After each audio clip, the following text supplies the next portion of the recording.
vidare detaljer om. Liksom. Well, good to go then. It's nice to see some of you, a few people here at least.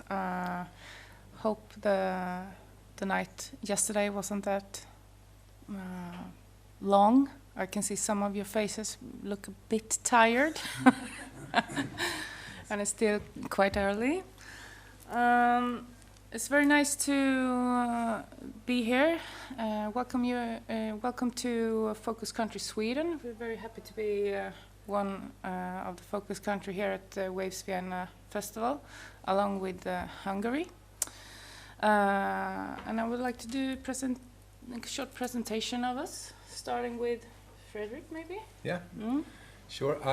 My name is Frederick Anderson. I am an artist manager. I run Pace Management out of Gothenburg, and I also am a co-owner and creative Eillnor at Gothenburg record label Welfare Sounds.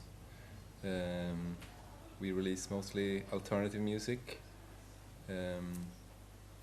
Yeah, that's the short version of me. Yeah. My name is Mattias Albinsson, and I'm a booking agent at Headstomp Productions, a company that's been around for 15 years, also doing some management and label management, but my job is mainly booking for Europe and mostly for Swedish acts, but we also do some promoting in Sweden with international artists as well. And my name is Eillnor Andersson, and I work with Westside Music Sweden, which is a company that works with music businesses and artists from Gothenburg and around to set them in places around Europe and the world. We export music, basically. But some things about the Swedish music industry then.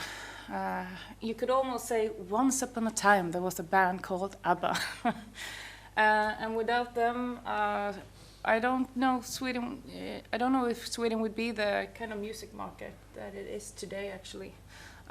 They've sold like 300 million records, still counting. And going on to the Cardigans, the Hives, Helicopters and stuff like that. And we have the electronic music business with Robin, going on to Lykke Li and The Knife. But we also heavily have a great scene in the more heavy kind of music, like In Flames and Amon Amarth. We're quite good at death metal and stuff like that. I don't know if you know those two guys, Avicii, who sadly passed a few years ago, and the producer and songwriter Max Martin, who is quite a big figure, doing a lot of stuff. Going on to some numbers. I know it maybe be boring, but Swedish music industry revenues from business within Sweden and abroad amounted to 10.7 billion Swedish crown in 2017. I'm sorry, I have just the numbers for 2017. The numbers for 2018 will come this November, actually. And this represents a severe % increase of revenues from the previous year. The revenues from the music export alone amounted to more than 2.1 billion Swedish crowns. That represent an increase of 6% over the previous year and an increase of nearly 100% since 2009. So the Swedish export music industry is thriving, really. The export revenues from 2017 represented 20% of the Swedish music industry's total sales. So it stands for quite a lot there. And the export of copyrighted music in 2017 was worth over 1 billion Swedish crowns and represented an increase of 14% over the previous year. And from 2009 to 2017, the Swedish music industry's revenues increased by nearly 60%, or 4 billion Swedish crowns. And I think we have a lot of that to thank Max Martin, Shellback, and Avicii as well. On to some figures then. The distribution of revenue from the recorded music in different formats in the domestic market, 2009 to 2017. You can see in the yellow figure is the downloaded sales. The orange pinkish one is the streamed sales. And the green one is the physical sales. So the Swedes are not so much about physical CDs or vinyls or stuff like that anymore. We like it online and streamed nowadays. So it's very much digital. And you have the distribution of the music industry's total revenue in 2017 from the domestic market and exports, here broken down by type of income. And then you have 19% is from recorded music. The red one, 56% is concert revenue, so live music is quite an important thing here. And the gray one is copyrighted revenue.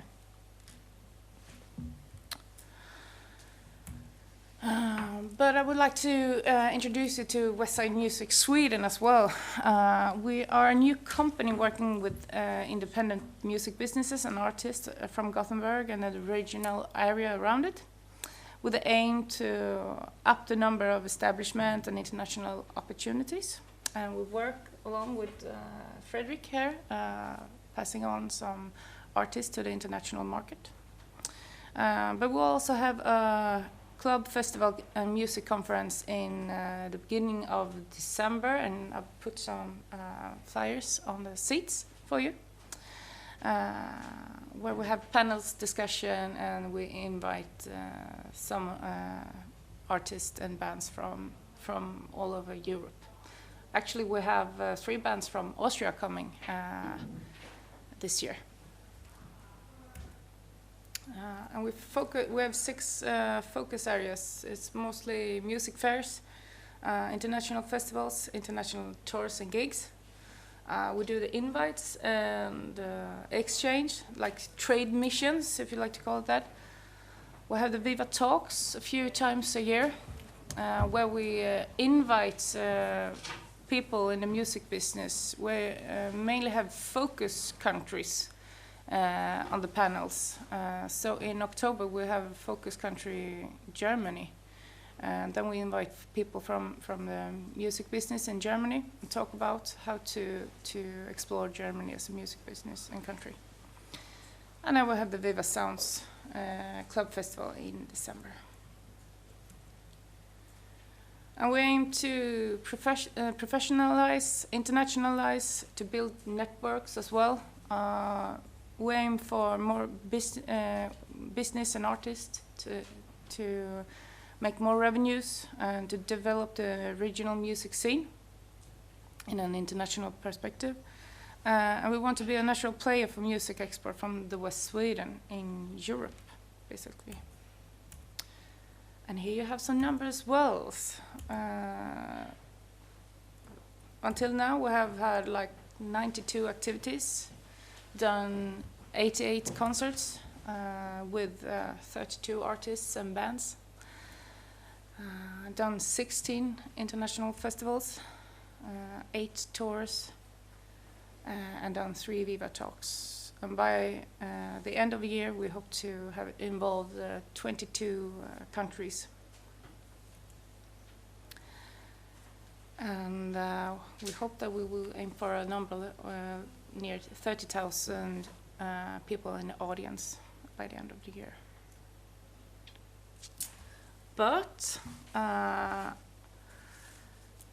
want to talk, to involve you in the conversation. Yeah. Who's sitting here? Where are you from? Are you? Is the bands or labels? Bands? Yeah, managers of the bands. Managers, yeah. Yeah. PR or yeah? Anything more? What are you? People. I question myself every day. Artist management. Artist management, yeah. So if you focus on how to get into the Swedish market,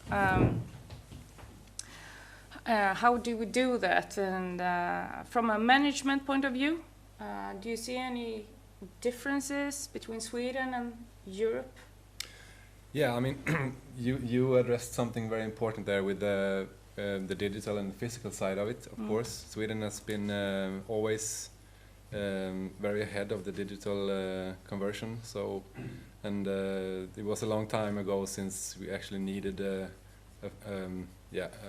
physical recorded product in Germany, for example, and maybe also here in Austria. I'm not quite sure about that, but you need a physical product in the market to actually be able to make an impact. In Sweden, that's not at all necessary. That's a big difference when it comes to how to approach entering in a market, for example. And as a Swede, I mean, it could be just a little bit confusing, or I don't know, dealing with actually producing a physical product, but that's what you need to do. So I can imagine that's something, and I know that it's something that the international industry think is weird about Sweden. That is there no CD sales, or is that not part of your planning? So pretty much no. If you're a big domestic product artist, of course, or a big international artist, but for everything else, that's totally necessary. But there are many more differences. I mean, the media landscapes vary from market to market all over Europe. So I don't know if anything specific with Sweden besides that the radio is kind of divided between commercial and the Swedish kind of state-run radio, and also how the formats work.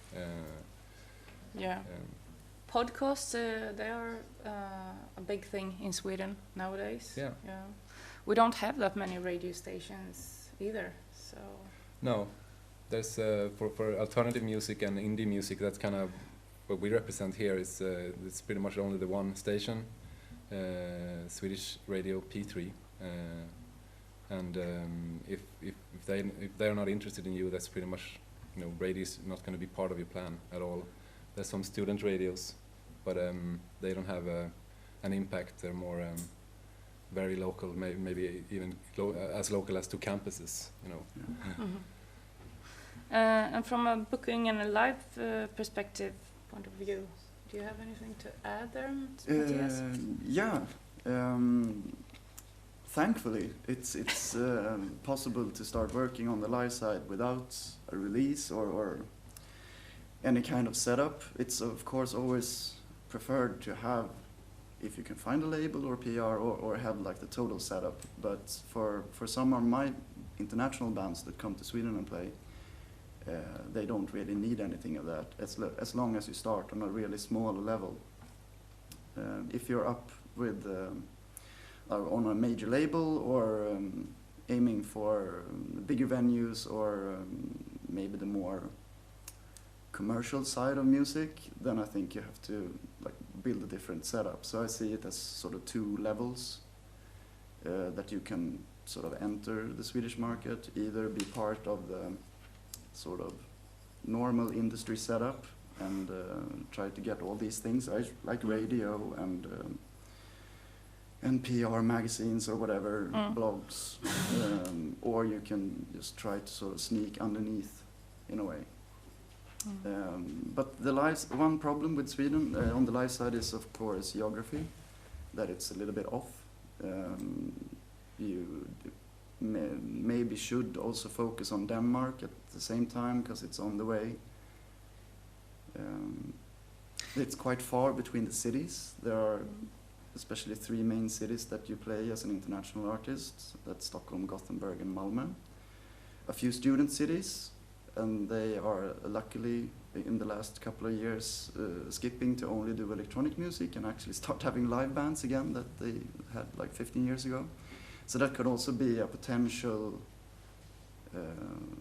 market for some artists, depending on what kind of genre you're in, of course. But main cities and student cities are the first focus I have when it comes to club touring.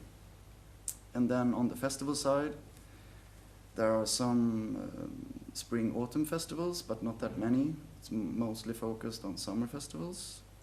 And there are plenty in Sweden, like hundreds. But the problem for international artists is that it's mainly city festivals, sort of free entrance, more domestic acts that people recognize. And it's really hard to get an international band into those programs. But there are a few festivals, smaller ones mainly, that focus on maybe more niche music. It could be like an indie pop festival or a punk festival or an experimental electronic festival that usually have a lot of international artists on the program. And then also really big festivals like Way Out West that have a almost like mainly international program, but then it's sort of comes from a different way with I don't know, more established international artists. They don't have that much newcomer acts. You should, to be able to get into Way Out West, I think you have to have an artist that tours Europe as a whole, maybe have an international like UK, US label or whatever, and be on that level to sort of spark their interest. Because Way Out West had Stay Out West a few years back, but I don't know if they have it nowadays. It's still around. It's still around. Yeah. So it's an outdoor festival, and they also have a club program on the nights with, I don't know, like 7 venues or something like that. That would be perfect for showcasing new artists, but it's not in general a showcase festival. But we do have some showcase festivals, and Viva Sounds is of course one. We have Live at Heart in Örebro, and we used to have one called Where's the Music that Scorpio Sweden were promoting. They took a break this year, usually in February, and I think they sort of had it on the agenda to come back, but I haven't heard anything yet, so I'm not sure. But those are of course also great opportunities for new artists to apply to a showcase and get that first show. That's always a hassle to get. But so if there isn't that many showcase festivals and it's hard to get into the bigger festivals, which genres do you think is popular or should a European market focus on to get into Sweden? Like a specific genre or? And we talked about this yesterday. You said it's a little bit easier for niche. Yeah. And I have that experience too. Maybe we're good with punk and rock, that kind of thing, and maybe also electronic because there's a thriving scenes. There's a lot of enthusiasts. There's a lot of people that are active in those communities, and the smaller clubs and smaller. We can also add, any questions, or if you want to know anything, this is pretty much why we're here. So throw us questions or just. Yeah. Okay, I've got one. Yeah. There you go. Start again. Yeah. I've worked in Sweden on and off for years. Mostly, I've had 2 agencies, Vision and Fruition, that come from very different sides of the musical spectrum. Mostly on world music crossover, ska, reggae. I've worked with Urkult. Yeah. Been there 3 times. Crazy place to get to, as you Yeah. know. Yeah. Really hard. And a very good friend of mine, Ken Dave, over in Sweden, has helped me to. When you're talking about niche music, certainly on ska, reggae, that sort of thing, do you find that's still quite popular across Sweden for, say, city festivals and free entry festivals rather than other genres? That's exactly what I thought you were. Yeah, exactly. It's hard to. I don't see that much of that kind of music on the bigger city festivals. Okay. Like a little bit like sometimes they want to have something exotic or something outside the mainstream, but they need to attract, usually in smaller cities, they need to attract the broad audience. Sure. And in my point of view, the programming gets kind of boring. But on occasions that happen. But of course, Urkult is a perfect example of how to think differently and work with those niche music and make thing out of it. And you also have a few like reggae festivals and stuff like that as well in Sweden. So, but I guess it's not that many. It's like you have 1 or 2 world music festivals, you have 1 or 2 jazz festivals, and it's still a pretty small market. But with those niche bands, and if you manage to get into those 2 festivals, you can actually start something in the country. So that's a good sort of attacking point from the live side. And as I said, you don't necessarily, if you have a ska band, you don't necessarily need the label, the PR, you just need that festival slot and meet an interesting, curious audience. Yeah, I mean, we could also go on a little bit more about that. I mean, since it's a pretty small market, it is actually quite easy to, on your own, figure out, who are the key players that, for our band, our artist, important in Sweden, and actually reach out to them. There's no barriers between that, and we have Christopher here, for example, from him, one of the bigger blogs, and there's a few of them, not that many, that cover alternative and pop music, and there's also, as we said, only pretty much the 1 radio stations, and there's a handful of promoters and clubs, and if you can figure out how to navigate that, have a look at where are similar bands or artists, where are they exposed and where are they playing, and start to reach out yourself and do that kind of first few steps. As we talked about, yesterday when we discussed this a little bit, for us entering the German market, we need a PR setup, we need maybe a label service, we need the physical distribution to only just to enter, to make it, to have a chance. To even try. Yeah, to even try, but in Sweden and also maybe, if you try to add Norway and Denmark to that, it's actually, with some work, of course, and some interest, you can start doing those steps yourself, and yeah. Do you think it's a good idea to start by your own, or focus to have a few, or just maybe 1 slot at a festival, or should you focus at both? How to? I mean, from a management point of view, I like to have a plan that is more than just the one thing. Have a longer, time period in mind. So, no, but you need to find those few things that you can build something around. For example, if you have then the showcase at Viva Sounds, for example, do that thing. Try to add a couple of things. Try to get your song listened by a few tastemakers, present it to him, and then maybe add another show and build from that, but don't stop there. Take that as a first step, and come back and release music at the same time, as you do when you want to enter any market, pretty much. But so yeah, and if you're not doing that sort of niche sound, there are of course still these setups with label services and PR that you can buy for the Swedish market, and give it that push if you want to sort of attack it from above. So there are also the kinds of structures are of course there, but it's depending on your budget, I guess. Yeah, I think so too, and there's not that many like websites or papers, specific music papers. There's one close-up that went to the grave a few days ago. So it's kind of hard with a few radio stations and stuff like that. But I think it's a good tip you have, that start building around from where you are. If you are a band that come to Viva Sounds or to Live at Heart, start finding a few key players and build up a good relationship with them, and start from there. Yeah, and we discussed this yesterday as well, that I feel I work mostly in the independent scene with Swedish independent labels, and like sign those Swedish bands that I try to get out to Europe to tour. And I realized that not that many of these labels sign international artists at all.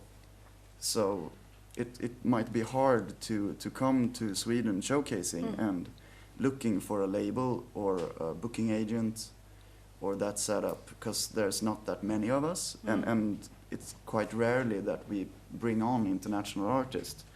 So just finding those festivals that is in your genre, or do-it-yourself clubs, I would recommend be the most important first step. And then eventually, when I, as a booking agent, see that I have an international bands touring Sweden a bit, then maybe I step on. I think that's more common than, well, unless I like madly fall in love with a band, of course, I can start working with it anyway. But it's just, I think there are so many times I've tried to import foreign bands to Sweden and nobody cared. Like So why is Norwegian. that? Yeah, why is that, do you think? I don't know, it's so Don't we like so music? Yeah, we love music, but I think the domestic competition is really hard. We have a lot of domestic bands that are amazing, so you have to compete with that. Yeah, I tried like French, German, Norwegian bands, and do a couple of dates, but it just never takes off. So there's some sort of. We are also very fixated with the UK and the US market. Yeah, yeah. We think. I think that we're pretty full of ourselves actually when it comes to thinking how good we are with music, and our competition is the UK market and the US market, and that's what we look at.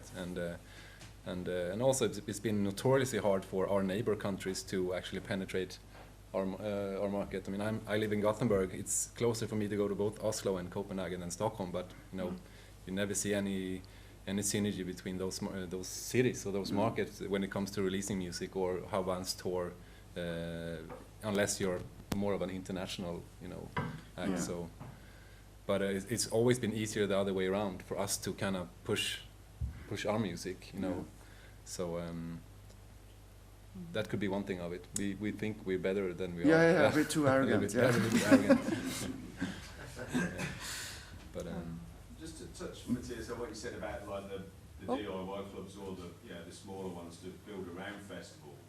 So if Malmö, Gothenburg, Stockholm, obviously, if a band was coming in, say from the UK, and wanted to add other dates around there, you said about the student towns, which key towns or cities would you suggest that managers look at? Yeah, for the student scene. Yeah, you have Uppsala, Lund, Linköping, Norrköping. Then you have a few up north, but it's too far to go there. So. Yeah, usually. Yeah, it's like when I look at tours for international bands, I rarely go above Stockholm, because it's such a natural routing if you come from Germany to do a stop in Denmark, and then maybe Malmö, Stockholm, Gothenburg, maybe Oslo, and then you go back down. You have to have sort of taken those first steps in the market already to be touring further north. And there's occasional festivals, of course, in the north that's worth visiting, but you do those as a one-off mainly. Do you think it's a good idea to focus both on Gothenburg and Malmö, because they're pretty close? Do they share their audience, or do you think it's a good thing to? Yeah, I think both? You should focus on both for sure. And touring-wise, it's also good to focus on Norway and Denmark, of course. But the problem is that you say that the markets are kind of separated. So if you, for example, want to start attacking the market from above with a label service and PR, then you have to get that for all three countries, because it's not like you buy a PR in Sweden and they do some PR in Norway. It's very closed in between. So in that sense, a small market like Scandinavia can be very expensive if you attack it from that angle. So what about social media?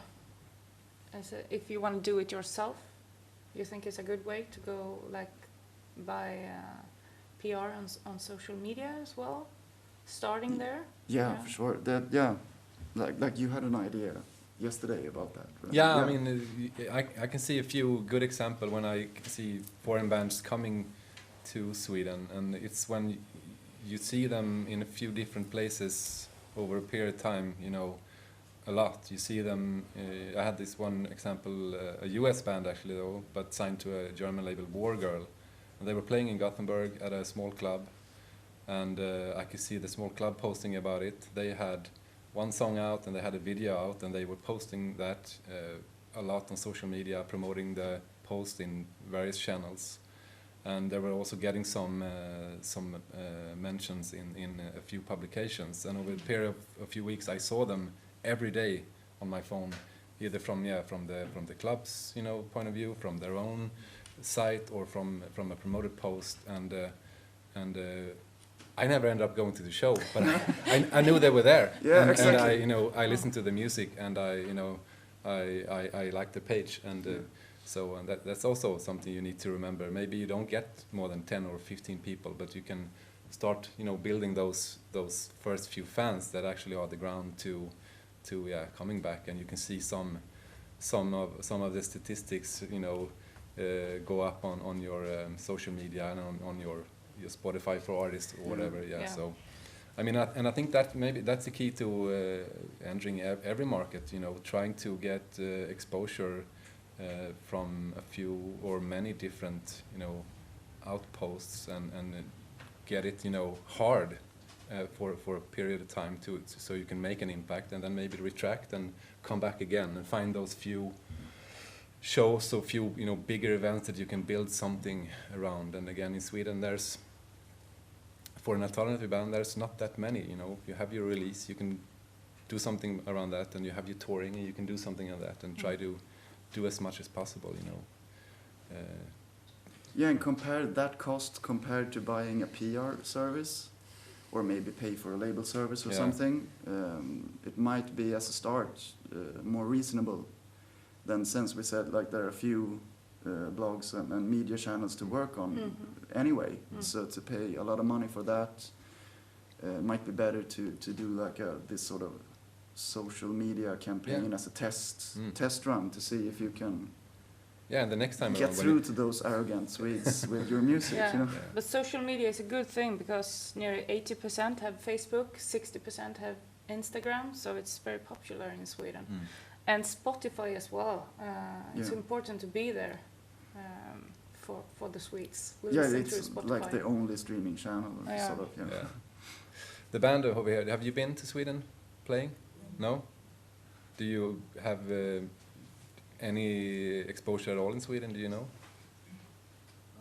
Not that many. No? And, it's what you said, that it's really hard to enter the market. Yeah. And it's a lot of money, so you really have to think it through if you want to start it at all or not. Yeah. Like before example, I was only thinking about it or planning it because there was this random person who wrote to our Facebook page that she's living in Denmark, and she has some connection to a cultural institute there, the Hungarian, we are from Hungary, and she would very like to organize a concert there, and that's how actually I started to think, if it realizes, then it might be useful to check out the neighboring countries and do a tour. But based on what I hear now, I'm not sure. No, but that should actually be one of those things that you should, grab onto then. Go to Malmö, maybe come to Gothenburg and Oslo. And do those social media campaigns and just try to push a little bit further. And one tip is also finding a similar band that you hook up with, get friends with, and do a exchange show. Yeah, that is another thing. Yeah, we're a little bit gloomy up here, saying that it's so hard, but it of course happens all the time, and bands play all the time in Sweden, international bands. But it's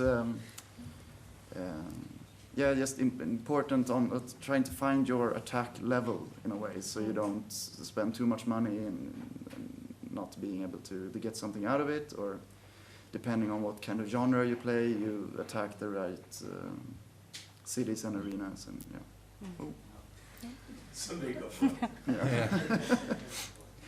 That's a bright future.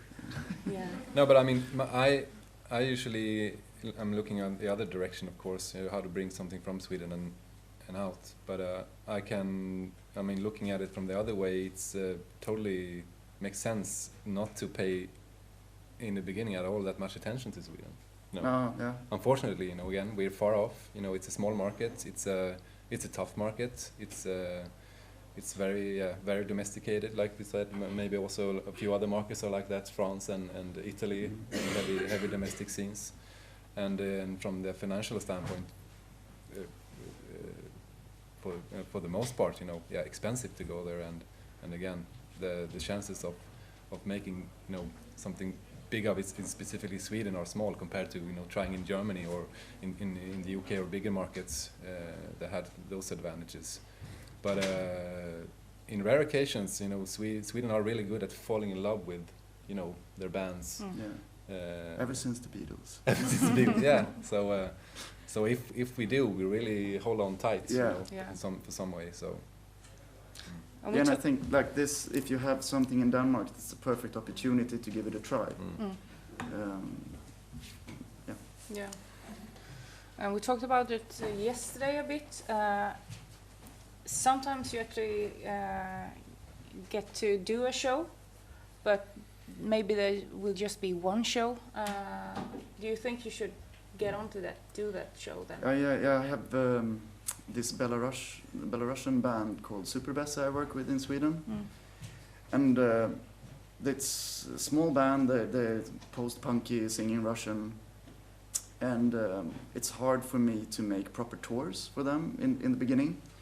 So there we have sort of mainly just been, I have an offer in Stockholm and they just fly in and do that and fly back. It's very expensive, but it's a way that we sort of made a thing in Sweden. And they played a festival this summer, they played a couple of other shows after that.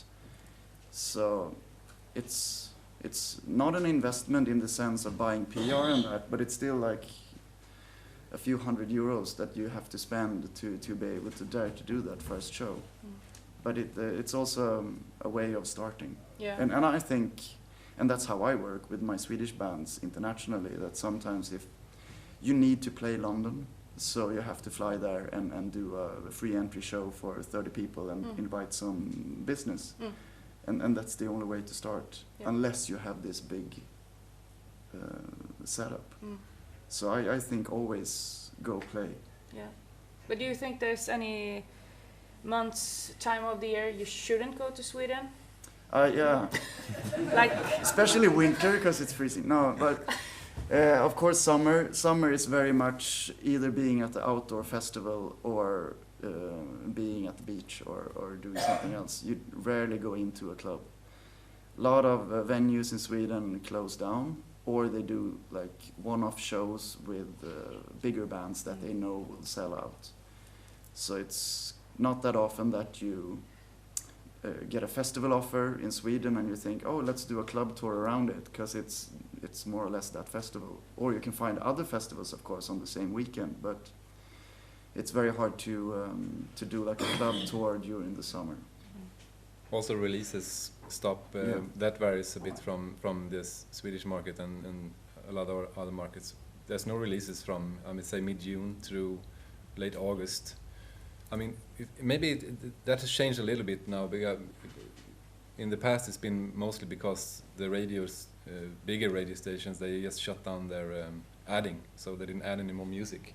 And also since, there's no club program in the live scene, so but now when, digital and online, publications are running all through summer, I mean, you don't shut down him during the summer, so I mean, I've started to see, releases go out through at least June and maybe into July, but more, maybe more international bands that don't care that much about the mainstream media.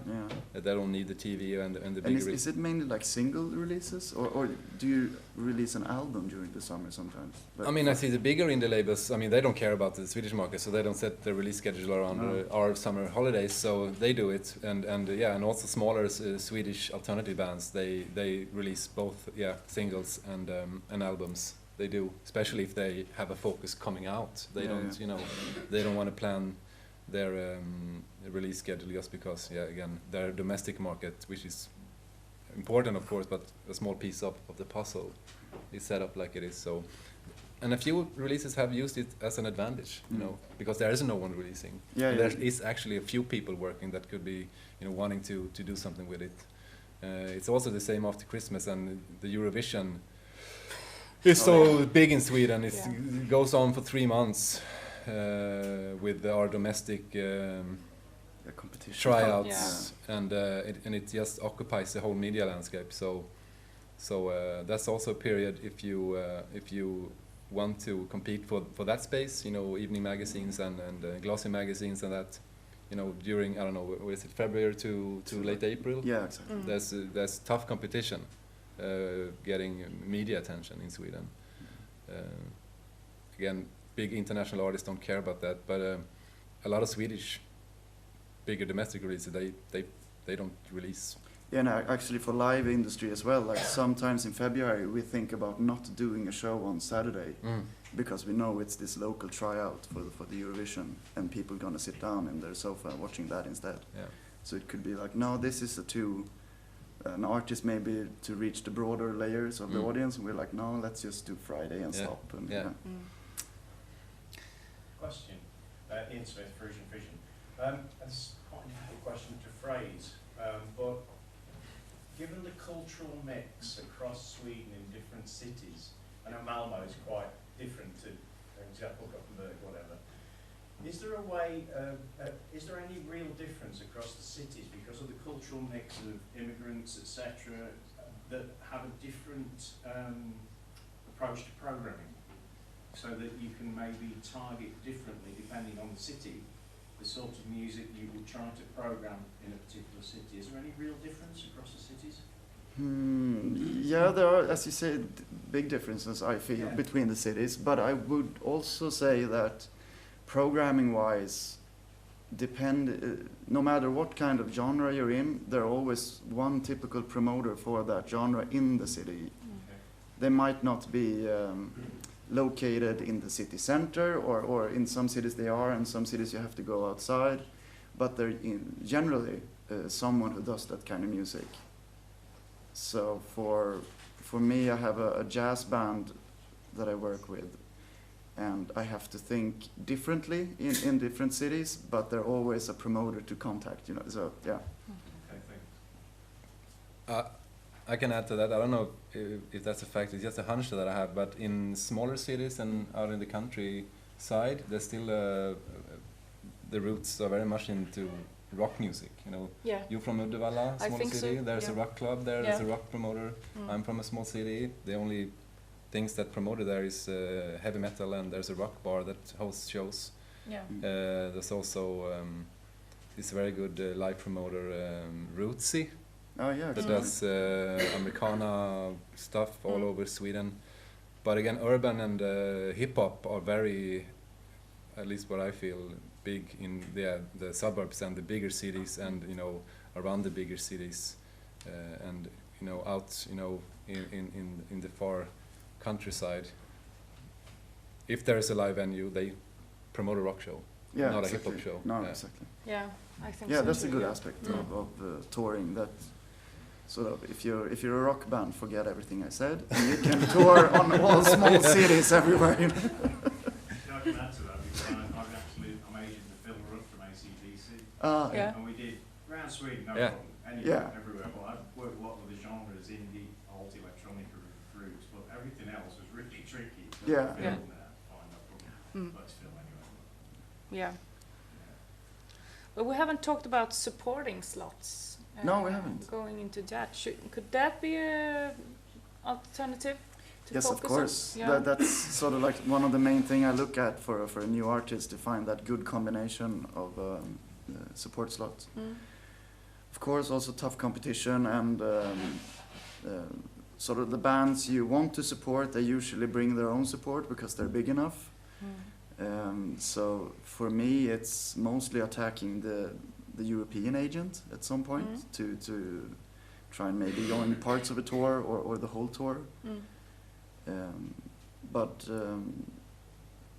There I think also that what you said about like finding friends bands in the same genre is a good way, because sometimes when you put a support and you get that band that doesn't bring their own support, and you get that slot. Yeah. And it might be just one of those shows where that doesn't go that well, and you're maybe not the perfect combination musically, but it's So I think it's a good way to start building an audience, but it's also a sort of delicate way of choosing when and where to support. Yeah. Because it might be a full room, but you're a little bit wrong in the combination with the music, so the audience doesn't really care about you at all. It feels like it's like 200 new fans, but nobody buys the merch. And then you can play a support show for 50 people, and you have like 25 people buying merch because it's a good combo. So there's always a risk with that support slot. But what do you think about reaching out to promoters and venues directly and just making them aware of you and saying, hey, we want to put us in something? That because works. That's at least my experience. In Gothenburg there's a few places, Pustervik, Oceanen, and in Stockholm there's Debaser or a few others. Make them aware of you. Tell them that this is us. We play this music, and give us a slot. And also do your research, because in Sweden there a lot of venues have their own programming. It's not like more in Germany and the UK that you have external promoters renting a venue and putting up a show. Most sort of mid-size venues in Sweden have their own booking team. Yeah. But they also rent the venue, of course. So like do the homework and see, is this a show done by Live Nation or Luger or United Stage, or is it a show done really by the club itself? So you reach out to the right person. Yeah. But it's a good thing, making them aware of you and not doing it just once. Do it twice, 3 times. And think of the time frame. It may not happen next week or next month or in the 3 next months. It may happen in a 6 month period or something like that. Yeah, and for you guys, example, if you have a date in Denmark now, reach out to those few venues and say, we're going to be here these weeks, give us a show. Yeah. Do you have any more questions or thoughts, maybe? No, everything is clear as diamond. Yeah. Did we cover everything we want to cover? Yeah, I don't have any more things here really, and the time is ticking to 11. So yeah. Well, then maybe we're done. Right? Yeah, I think so. Yeah. And you can come talk to us afterwards. If you want to reach out or thinking about anything in particular. Yeah, recommendations for like actual venues or companies to reach out to. Yeah, of course. And we're here all weekend as well. Yeah. You should just give us a holler, shout or anything. Yeah. And thank you for coming by. Thank you. Thank you.